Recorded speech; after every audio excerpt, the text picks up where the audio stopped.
Hello, everyone. I hope everyone's enjoying the weekend. Well, we are always talking about, oh, I'm so burnt out. I need a vacation, right? What exactly does it mean? And that's what we wanted to understand today, the difference between burnout and depression from a medical doctor. Dr. Smaili is a family physician, MD. She is joining me live from Beirut, Lebanon. Thank you so much for your support, Dr. Smaili. Thank you for having me. I'm very pleased to be here to talk about this. And I just wanted to emphasize that there's a big difference between them, not on a clinical level, but on the way that it's viewed medically. So I just want to start by talking about the term burnout. It was first coined in the 1970s by a German psychologist who wanted to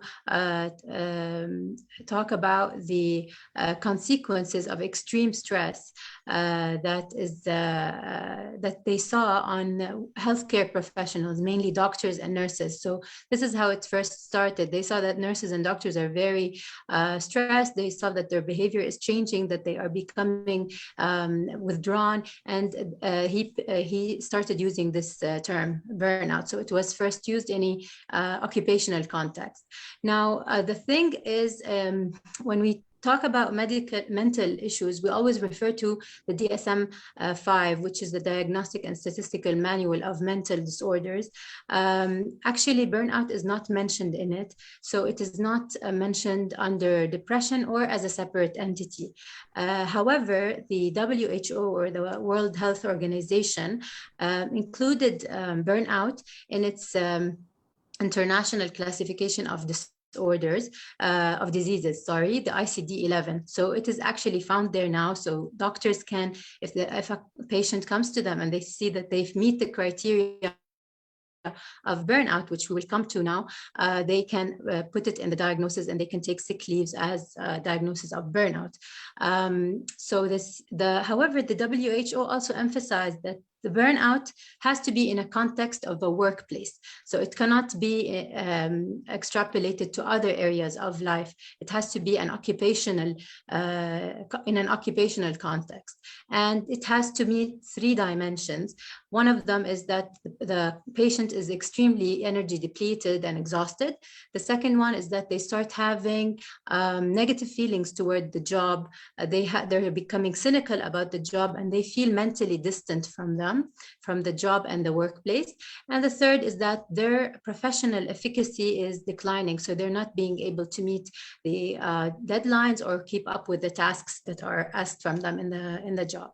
So up till now, this is how it's viewed by the DSM-5, the DSM and the WHO. However, there's an ongoing debate between researchers whether burnout is an entity on its own, or is it a part of depression? Because at the end stages of burnout, there's a very big overlap in symptoms between both. There are a few symptoms that are specific more to depression, like suicidal ideation and feeling helpless and hopeless. However, the fatigue, the lack of concentration, they are both found in both entities. So yeah, we cannot say that burnout is depression, but at the end, the advanced stages of burnout, we can become depressed. Yeah, that's okay. Concerning. Sure. So now, and this is not a medical advice, just because we have a medical doctor. I just want to put a big disclaimer. So now I talk about high-level therapies, right, on burnout versus depression. So burnout is a lighter form of depression, but it can lead to depression. That's what I'm hearing from you, right? It's not, Yani, I cannot say that burnout is depression, because this is not how it is defined. As I said, it is an occupational phenomena where the person or the employee feels tired or exhausted all the time. He doesn't relate to the work anymore, and they become, their performance decreases. So yes, it can lead we will come to the stages of burnout, and you will see the difference and how they advance. Yes, it can lead to depression in the end, but we cannot say that it's a form of depression. Sure. So you mentioned that initially it was meant, the term was coined because of the doctors and the nurses being in this kind of an environment, getting burnt out, working too hard and all that.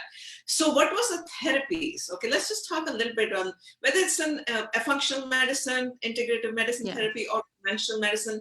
Just give us an overview of different type of therapies that would be applied versus someone is burnt out, which is working too hard, or the depression. Now, of course, depression needs a medical intervention. It can be both you need a medication and psychotherapy, so CBT or cognitive behavioral therapy, depending on the case and depending on the case. Yeah.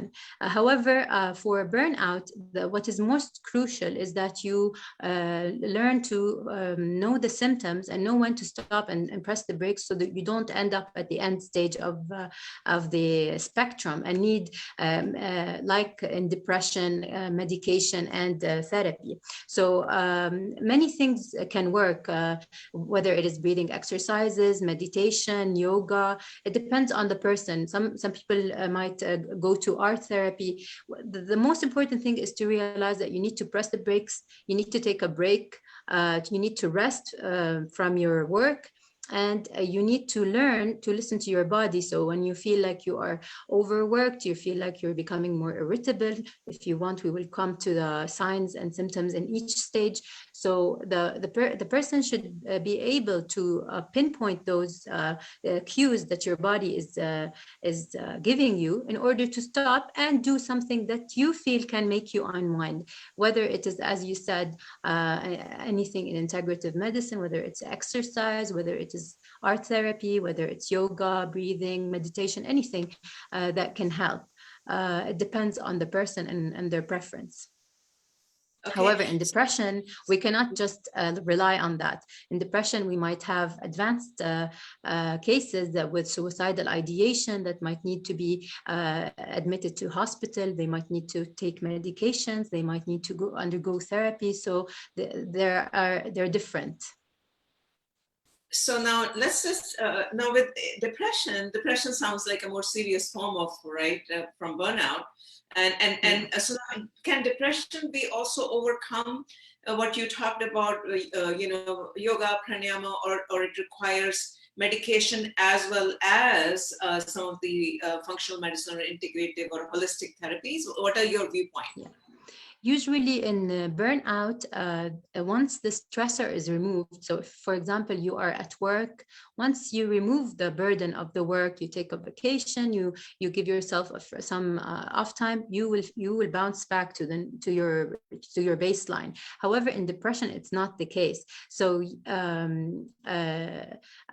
if it's clinical depression and it's really diagnosed as depression, yoga and all those holistic medicine approaches can help, of course, but they're not the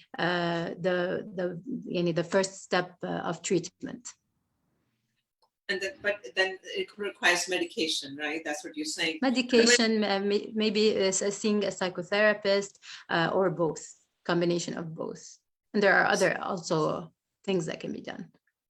Could you explain a little bit, if someone is depressed, what are the different type of therapies that are available in today's day and age, even if it's conventional medication?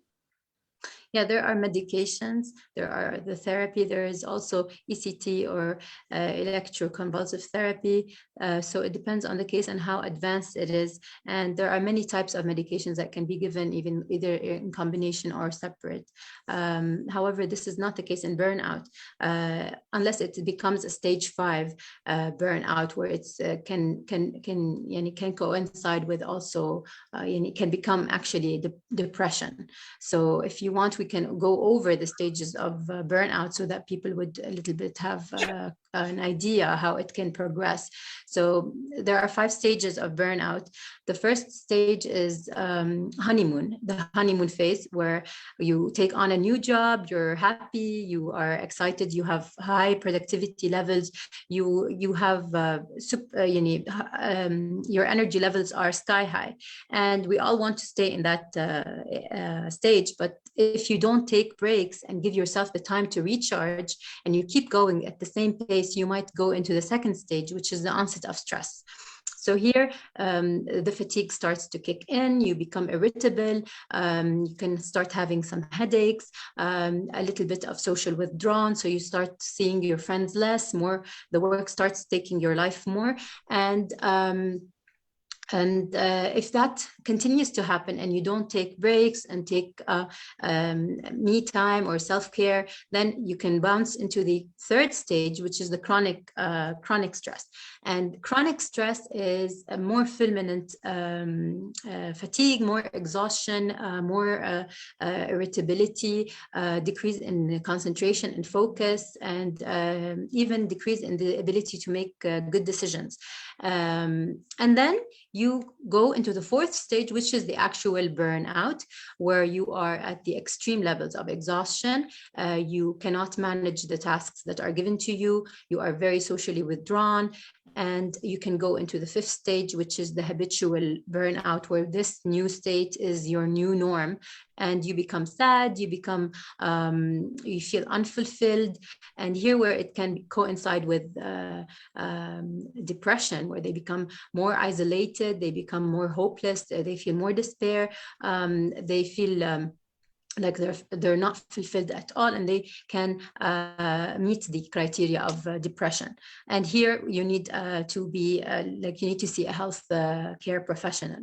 In the early stages of burnout, you can, if you know those symptoms and cues, you can pick up on them and start intervening early, so you don't have to go into the latest stage and then need some medical help.